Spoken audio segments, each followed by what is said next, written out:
So we'll start with Rav Avraham Yitzchak HaCohen Kook. He was known as the Raya. The Raya is because Rashi Tevot, Rav, Avram, Yitzchak, and the Hey is for HaCohen, right? Rav Avraham Yitzchak HaCohen Kook. He was born in the late 1800s in Europe, and he was a child prodigy. From a young age, he was like a mega genius.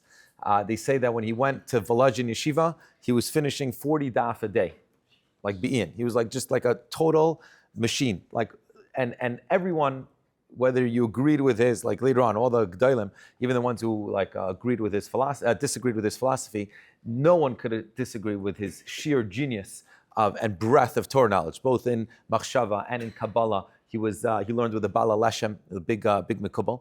And he went to the Volozhin Yeshiva. He became very close with the Naftali Tzvi Yehuda, Berlin, from Naftali Tzvi Yehuda Berlin, who was their Shiva, and he married the daughter of the Teomim. Teomim was Rav David Rabinovich, the Aderet. He was known as the Aderet, and he married his daughter. And when he was very young already, he became a Rav in Lithuania. He became a Rav in Lithuania. And a year after he got appointed, his wife passed away. So they were married for basically under 2 years. And his father-in-law told him, his father-in-law set up the next shidduch. Who was the next shidduch?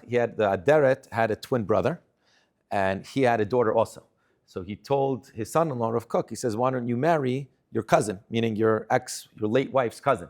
And that's what he did. He married his late wife's cousin, and they stayed married for the rest of their life. And they had their one son, which was Rav Tzvi Yehuda Kook, who took over after Rav Kook. But sometimes, like, you see these big figures, and like you don't know about, the many struggles, or not so many struggles that they have throughout life. We just say, oh yeah, of course, he was a Torah giant, and he learned. Like, he lived life just like every one of us. And he had his ups and his downs and his difficulties, and despite all those things, he was still able to prevail. So he, a big Ayev Eretz Yisrael, big Ayev Am Yisrael, and the land of Eretz Yisrael.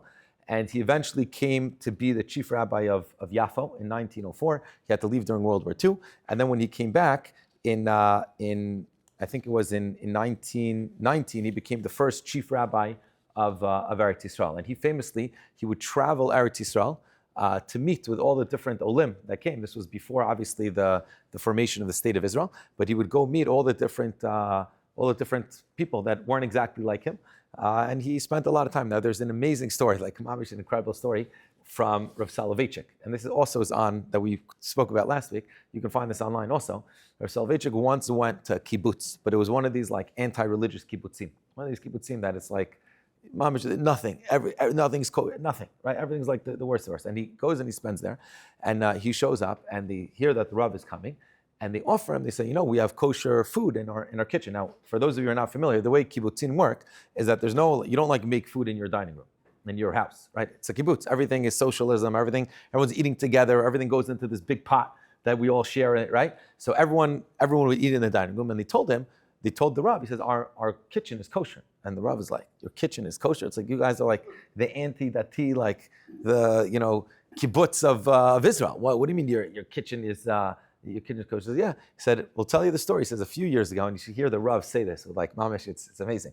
Okay, so he says, a bunch of years ago, Rav Kook famously went all over Israel. He spent a few months, and he would go from kibbutz to kibbutz to kibbutz to kibbutz, just talking to other Jews, the non-religious, the anti-religious, and from time to time, he'd also spend Shabbos. Now, he's stuck in a kibbutz on a Shabbos, right? Now, there's no minyan, there's no Sefer Torah, there's no kosher food, there's nothing. So he would come with his little grape juice, his 2 lechem mishnah, like his little, there's no Chabad in the kibbutz, right? So he would just show up, and he was there. So one time he came to one of these kibbutzim, it happened to be this kibbutz, and he said, do you mind if I spend Shabbos with you? So the Rav Kook is here, of course, yeah, come.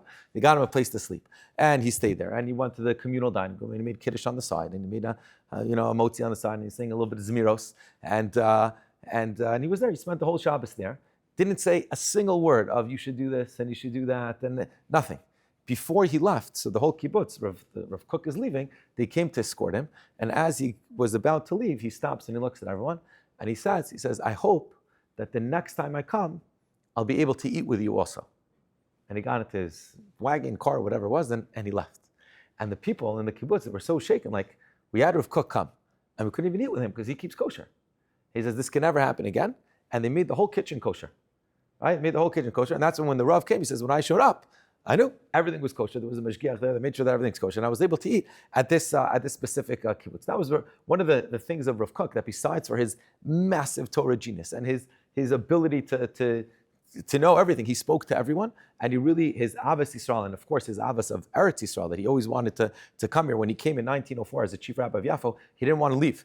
But then they convinced him to go to whatever, he had to leave for a little bit, and then he came back when he became the chief rabbi. But he had a huge love and passion for Eretz Yisrael, and it was and obviously his genius. He was also Rav Shlomo Zalman Auerbach. He was the Mestader Chuppah v'Kiddushin of Rav Shlomo Zalman Auerbach. He was the Pidyon Rabben. He was the Rav that was the Kohen, who was Poda, his son. I think it was Rav Shmuel Auerbach, who was the Bechor. And when someone wanted to say something against Rav Kook, the one who always stood by his side, Rav Shlomo Zalman Auerbach, he said, "What are you talking?" He said, "How dare you? You don't even come near his feet, right? You want to say something against him." So it's a very massive figure, and he basically, the whole Tenuah of Eretz Yisrael, the whole Tenuah of the Merkaz Rav Yeshiva and the Avos, combining Avos Torah, Avos Eretz Yisrael, combining all these values, all come from the fountain of from Rav Kook and from his genius. So that's Rav Kook as the individual. Obviously, we couldn't, that's in 2 minutes or whatever, how long ever that was, doesn't sum up the greatness, but just to give you a little bit of a taste of what of the godless of Rav Kook. So now we want to discuss, if we were going on tour with Rav Kook all over Eretz Yisrael, and it was Elul, what would we hear? If we were in Merkaz Rav Yeshiva, which was up for the last 10 years of his life, and it was in 1924 was when he started the Merkaz Rav Yeshiva, and he was nifter in 1935, and his levaya was known as the biggest levaya in Eretz Yisrael at the time. Everyone came out, everyone from all across the spectrums. Everyone came out to Rav Kook's levaya. So if we were with him in the month of Elul, if we were in Merkaz Rav when it started, and he was talking in Elul, what would we hear? So Rav Kook wrote a lot of svarim. He wrote some in Chutz La'aretz, and some he wrote in Eretz Yisrael. Some were more Kabbalistic, some were halachic, some were all pure genius. He has one sefer that's called Orot HaTeshuva. Orot HaTeshuva are the light of Teshuva, right? Of Teshuva itself. And what's fascinating is that it stops after 3 chapters, 3 very, very short chapters, and he stops. He doesn't continue writing. And he writes in the beginning, he says, "How could I speak about Teshuva when the Nevi'im spoke about Teshuva, when all the great leaders spoke?" He says, "When I write something, I need to feel deeply inspired in order to be able to write it." So he only wrote 3 very short chapters. After he was nifter, his Talmidim and his son looked at all the other stuff that he wrote, and spoke about, which obviously a Yid always talks about Teshuva, and they put it into the sefer of Orot HaTeshuva. But really, in the sefer of Orot HaTeshuva that is written by Rav Kook, it's only the first 3 chapters that he discusses. But I want to take out from those 3 chapters what his idea, or again, this is all my understanding, and after each person that we discuss, I need to ask Mechila that I did a little bit justice to try to take such huge personalities and fit them into a very short amount of time. But again, the goal is for us to grow from it and from us to understand. So what's his chiddush of Teshuva, which I found to be fascinating? He says that, and we're going to obviously develop it, but his core, if we have to, the thesis for him of Teshuva is not for sinners. We all think you sin, you do Teshuva. He says that's not the highest level of Teshuva. He says the highest level of Teshuva is even if you don't sin. The goal of Teshuva is to get close to HaKadosh Baruch Hu. Teshuva means what? To return. So to return means not necessarily you did something bad, right? A child who leaves the house, right? Parents get a lot of nachas from him. He's doing a lot of amazing things. But when he comes back home, everyone's happy, right? Teshuva means to literally come back to HaKadosh Baruch Hu, even not from a place of sin. Obviously, there's the Teshuva element, which is a person sins and you want to fix it. But the highest level of Teshuva that we're going to see that Rav Kook describes is coming back to HaKadosh Baruch Hu, nothing to do with sin, but rather it comes from a place of simcha. And I'll read you one of the lines that he writes like this. He says, "Ve'otzem hashalva v'simchat oz." The person needs to be happy. He says, "Ech simchat emet zot v'noam zivkod ezeh eneno mifar yira chalila." When a person does tshuva on the highest level, it shouldn't come from a place of fear. V'no megra'a kechut asara mikol torut nafshit. He writes very poetically. It shouldn't take away from all of the awakening of your soul. So that's his idea that tshuva really means the getting close to HaKadosh Baruch Hu, and getting close to HaKadosh Baruch Hu is the greatest harmony that you can have in your life, and the greatest simcha, and the greatest feeling that you can have in your life. And that's that was his idea, right? So let's now try to. He breaks down tshuva, and he explains that people do tshuva for one of three reasons, and we're going to discuss each one of the three, and the highest one being the thesis that I just discussed. But I think before he even begins, I found this like the most fascinating thing about reading the Orot HaTeshuva, learning the Orot HaTeshuva, is that the first thing he discusses when he discusses tshuva, he says what's called tshuva tiv'it. What does teva mean? Nature, right? The tshuva of nature. And he discusses the first step of tshuva is to make sure that your nature, that your health is up to par. And I found I've never seen anyone else talk about this. He says one of the most important mitzvahs in the Torah is u'shmartem me'od l'nafsho seichem, which means what? You have to be healthy. He says if you want to be in Oved Hashem, if you want to get close to HaKadosh Baruch Hu, if you want to work and you want to maximize who you are, you know what is the first step? Make sure you're alive. Right? Make sure you're here, make sure you're healthy. And he says the first step of tshuva is really making sure that you're an individual that is healthy. And he says, how many people neglect their health? And all they're thinking about is like their spiritual well-being. What about your physical well-being? And I found this so fascinating because if you ask like most parents, would you be willing, chas v'shalom, to take a bullet for your kid? So I think most parents, absolutely, I would jump in front of a bullet for my kid. You would do anything. You would give up your whole life, you would get up for your children. But would you not eat a donut for your kid? Would you go to the gym for your kid? Would you actually like stop smoking for your kid? Would you live a healthier lifestyle for your kids? So that's not, we're like, what's the difference, right? You're willing to give up everything for your children, right? So jumping in front of a bullet is a 1 second thing. But would you be able to give up your lifestyle for your children? So that's the first level. I found that, again, like I said, the mamish fascinating. The first level of tshuva, before we can even discuss spiritual realms and are you healthy? Are you a healthy individual? Are you taking care of your health? That's number one. Number two, he discusses what's called tshuva nafshit. Tshuva nafshit is what's called a person who does tshuva because of his moral compass. A person stole. He did a business deal, and he didn't act the way he should. A person said lashon hara about a friend. He said something that was inappropriate, and he spoke negatively about him. A person did something that he knew was wrong. He wronged his friend. He looked at something inappropriate. He did something that morally he feels that's not. I didn't act the way I should have. I could have acted much better, right? So tshuva nafshit is when a person looks at himself and he decides, okay, I'm going to do tshuva. Why do I need to do tshuva?